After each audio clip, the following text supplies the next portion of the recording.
Okay, ito mula kay Philippine Trending News, kakapasok lang. Pilipinas, Amerika nagdeklara na. Anong dineklara? No? US Navy aircraft carrier at F-35 umatake West Philippine Sea, China, mga kapatid. Yan ang ating panonoorin. Bibigyan ng reaction video, mga tol, mula kay Philippine Trending News. At kung bago ka pa lamang dito, trip mo yung mga ganitong klaseng reaction video, huwag mong kalimutan mag-subscribe, mga kapatid. Huwag na natin patagalin pa, panoorin na natin to. Samantala, muling pinagtibay ng mga kasundaluhan ng Pilipinas at Estados Unidos ang alyansa ng mga ito kasunod nga ng pinakahuling insidente ng pangharas ng China sa mga barko ng Pilipinas sa West Philippine Sea. Ito'y matapos na ang pakikipag-usap ni Armed Forces of the Philippines Chief of Staff General Romeo Brawner Jr. kay United States Joint Chief of Staff General Charles Brown Jr. sa isang phone call na kung saan tinalakay ng dalawa ang kasalukuyang security environment ngayon sa naturang rehiyon. Ayon kay Armed Forces of the Philippines Public Affairs Office Chief Colonel Circes Trinidad, sa naturang pagpupulong ay napagkasunduan ng dalawang opisyal ang pagpapanitili sa close coordination sa pagitan ng Pilipinas at ng Estados Unidos. Sa gitna ito ng mas lumalala pang mga illegal na aktibidad ng China Coast Guard, partikular na sa mga panggagambala nito sa mga rotation at reprovisioning mission at ang pagpapatrolya ng mga barko ng Pilipinas sa bahagi ng West Philippine Sea. Bukod dito ay tinalakay din ng dalawa ang ilang usapin na may kaugnayan sa mutual strategic security interest at opportunities naman sa pagitan ng dalawang bansa para naman sa kadagdagan pang military cooperations. Samantala, sabi pa ni Colonel Trinidad na sa naging phone call meeting na ito ni General Brawner at General Brown ay sumasalamin ang muling pagpapatibay sa commitment ng dalawang bansa, partikular na ang Estados Unidos at ng Pilipinas sa alliance sa ilalim ng Mutual Defense Treaty. Gayon din sa pagtataguyod ng isang rule-based international order at shared provision o shared vision ng isang malaya at bukas na Indo-Pacific region. So abangan na lang natin kung ano yung mga magiging resulta, no, ng mga pagmi-meeting nila, pakikipag-ugnayan ng Pilipinas sa kasundaluhan din ng US, mga tol. Tignan natin kung hanggang saan makakarating itong mga kaganapan na to. Bumabalangkas na ang National Task Force for the West Philippine Sea ng bagong national strategy para sa West Philippine Sea para naman sa ilang adjustment matapos ang pinakabagong agresibong aksyon ng mga barko ng China sa pinagtatalunang bahagi ng karagatan. Ayon nga kay National Security Council Assistant Director General Jonathan Malaya, umaasa ang kanilang grupo na may pipresenta nila kay Pangulong Ferdinand Bongbong Marcos Jr. sa lalong madaling panahon ng naturang mga pagbabago.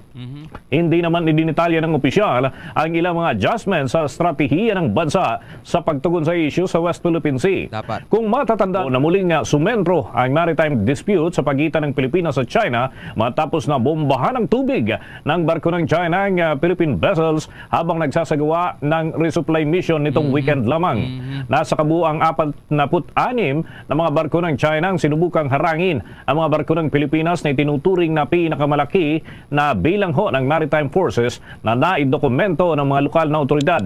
Ayon nga kay Philippine Coast Guard spokesperson for West Philippine Sea, Commodore J. Tariela, sinabi ng kanilang panig na ito ang naobserbahan ng kanilang team sa naturang bahagi ng karagatan. Tinukoy naman ni Malaya na nagpapakita ang naging aksyon ng China ng pagnanais nito na ma-escalate ang sitwasyon sa bahagi ng West Philippine Sea. Gayunman, hindi naman ito itinuturing ng pamahalaan bilang act of war, kundi parte lamang anya ng mga hakbang at katulad na lamang ng cat and mouse game na kinakasangkapan ng China para naman sa pansarili nitong interes sa naturang bahagi ng karagatan. Mga sundalo ng Pilipinas galit na sa China. So ito na nga mga sangkay, yung balita tungkol po sa Pilipinas at China. No? Ang Pilipinas di umano ngayon ay nag-aalburuto na. Especially yung Armed Forces of the Philippines. Nag-aalburuto na po sa ginagawa ng China. Ito po, AFP makikipag-usap na sa DND at iba pang ahensya kaugnay sa gagawing hakbang mga sangkilaban po sa China. Tulad nga no lagi nating sinasabi, etong mga sundalo natin, mga tol, bad trip na talaga yung mga yan. Nagtitimpi lang yan. No? Hindi tayo dapat mawalan ng faith sa kanila eh. Though alam natin na bilang mga sundalo, meron yung chain of commands. No, meron yung mga sinusunod at hindi sila dapat magsimula o manguna, 'di ba? Hindi nila gawain 'yun mga tol. Talagang hanggang susunod lang sila sa kung ano man ang ipag-uutos. Kaya kung meron man tayong dapat kainisan o kung meron man tayong dapat na punahin, hindi yung mga sundalo natin eh, kundi yung mga utos na dumarating lang sa kanila. Bakit ganun? Bakit ganun lang mga tol? 'Di ba? Bakit ganun lang? Tuloy natin. Orin po natin. Narito nga ang balita mula sa GMA Integrated News. Makikipag-usap ang Armed Forces of the Philippines sa Department of National Defense at iba pang ahensya kaugnay sa gagawing hakbang kaugnay sa pambobomba ng tubig ng China Coast Guard sa ilang barko ng Pilipinas sa West Philippine Sea nito. Nako. So umiinit na ito mga sangkay. Umiinit na po ang sitwasyon. Mainit na At talaga. maging ang AFP talagang nag-aalburuto na. Weekend, ayon kay AFP Chief of Staff General Romeo Browner Jr., hindi lang daw kasi ito problema ng Pilipinas. Trade route daw ng maraming bansa ang South China Sea. Isa si Browner sa mga nakasaksi mismo ng panibagong water cannon incident. Oh, ito, tingnan nyo mabuti ha. Tingnan nyo mabuti kung gaano katindi itong nangyari. Makikita nyo po yung barko ng Pilipinas Ang liit. na binobomba ng tubig. Ayan po, dalawang barko Sobrang po liit. yan. Water cannon incident. Ayan oh. Dalawang barko ng China. Kaya naman mga sangkay, hindi na po maganda yung ginagawa ngayon ng China. At ang Armed Forces of the Philippines ay makikipag-usap na. Ano kaya ang plano nila dito? Ano ba? 'Di ba? Nag-iintay lang sila ng ng kautusan mga tol kasi talagang alam mo yung AFP natin mga tol, hindi duwag yung mga yan. Hindi duwag yan. Anda nilang ibuwis yung buhay nila mga tol, 'di ba? Kitang-kita naman natin kung paano sila nakikipaglaban talaga eh. 'Di ba? Nag-iintay lang talaga sila ng tamang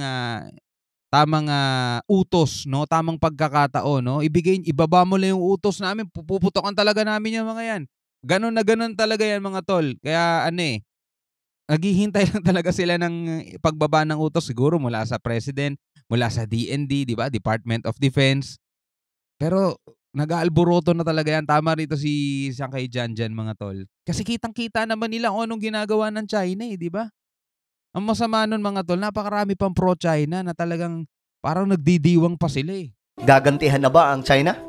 Sa kabila niyan, sinabi ni Browner na nadala pa rin sa mga sundalo sa ayungin show lang ilang supply, pati ang Christmas gift umano sa kanila ni Pangulong Marcos.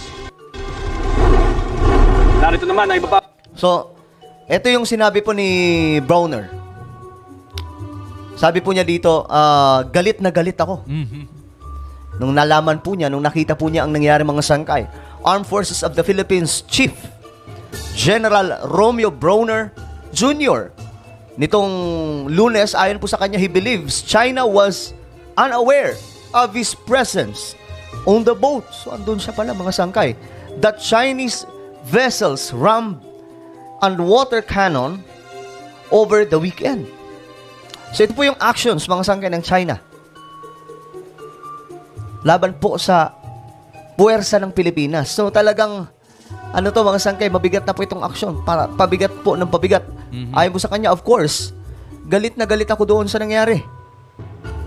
Naniniwala ako na hindi alam ng Chinese yung nandoon.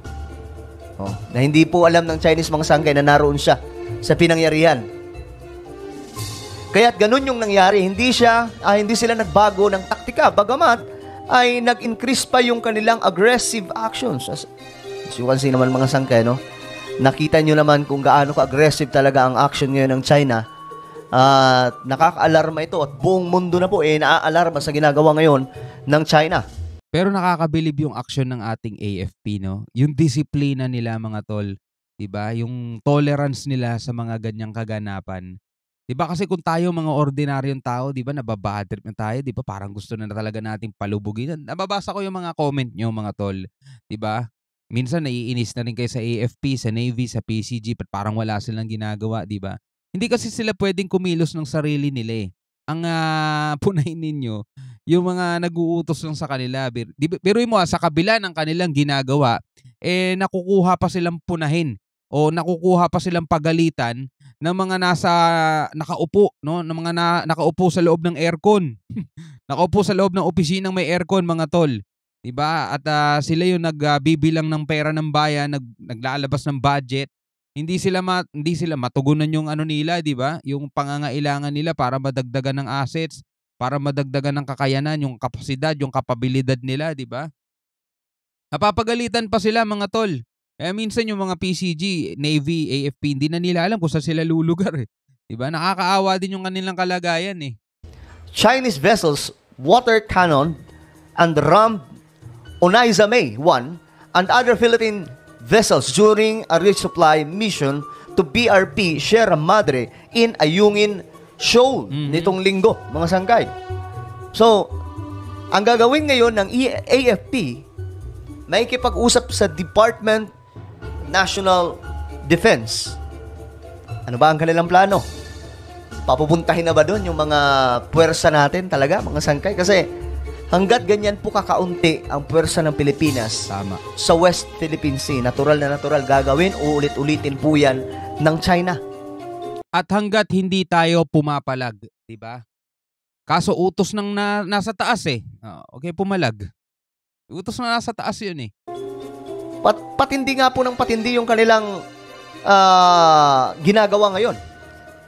So ayon po dito, he also relayed the message of President Ferdinand Bongbong Marcos Jr. to the troops. Na in-acknowledge na po yung kanilang effort dyan po sa ating teritoryo. At so, maganda po talaga doon mga sangkay na mabantayan ng gusto. Sana itong pag-uusap, no? Ang pag-uusap ay hindi lamang usap na wala pong mangyayari. Sana magpadala po doon ng mas marami pang mga sundalo kasi binubuli na po tayo eh. Parang wala na pong pakialam dito ang China kung ano man ang mangyayari. So ito kasi ang katotohanan talagang nagaganap mga tol eh, no?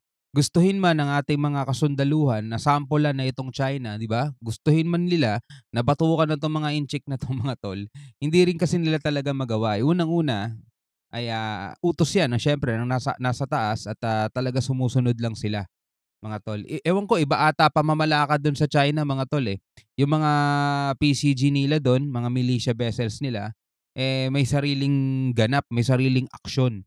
At kung ano man yung maging aksyon ng mga PCG nila o mga sundalo nila, ay baback up pa naman ang kanilang gobyerno, mga tol. Diba? Dito kakaiba kasi nakikita naman natin eh.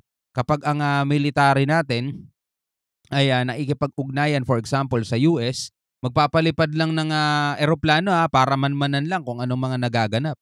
Diba yung mga senador natin nag-aalboroto rin, nagagalit. Diba? Bakit may mga sundalo ng ano dyan? Ng US dyan, di ba? Hindi pa tayo nagwa one step forward na, di ba? Yung sinasabi ng mga senador natin. So, mahirap kasi talaga ang kalagayan ngayon ng ating mga kasundaluhan. Unang-una, kapos sila sa budget. Tapos pangalawa, kulang sila sa kagamitan. Hindi naman din ganun kaganap ang suporta ng mga mamamayan kasi nakahati tayo eh. May mga pro-China, may mga anti-China. So, hati rin yung suporta sa kanila. Tapos binabanatan pa sila ng mga pro-China, mga tol. Ang hirap ng kalagayan nila. So paano tayo a-action ng ganyan? Tapos kulang pa yung budget nila. Kulang na nga yung budget nila, pinupuna pa sila na kulang daw yung ginagawa nila, kulang daw yung nagiging action nila. Kulang talaga. Kung talagang kulang naman talaga ang budget nila eh, kulang yung kakayanan nila eh, yun na nga yung pinaka nagagawa nila eh.